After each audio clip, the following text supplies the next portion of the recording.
La conjoncture économique et financière a eu un impact fort sur l'évolution des marchés financiers tout au long de l'année 2012. Sur la première partie de cette année-là, on s'inquiétait sur la situation économique en Chine. Est-ce qu'il y allait avoir une rupture risquant d'entraîner une récession globale?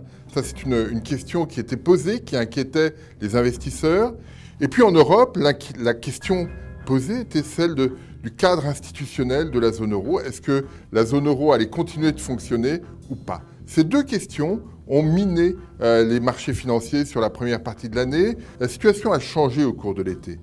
Les autorités chinoises, monétaires et budgétaires, ont pris des mesures pour soutenir l'activité. Le risque de récession a diminué, le risque de récession globale a diminué de façon significative. Et puis en Europe, un certain nombre de mesures ont été prises sur le cadre institutionnel, sur la notion d'irréversibilité évoquée par Mario Draghi, le président de la Banque centrale européenne, indiquant que la construction de la zone euro était irréversible et que ce n'est pas une problématique de monnaie, de simple instrument qui altérerait cette construction.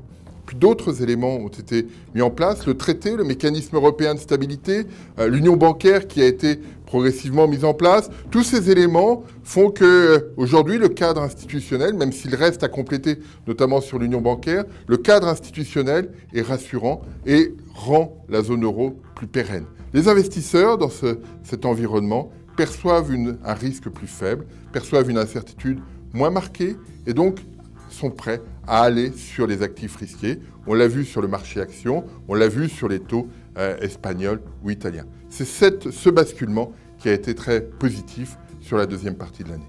Pour en savoir plus, allez sur le site actuassurancevie.com.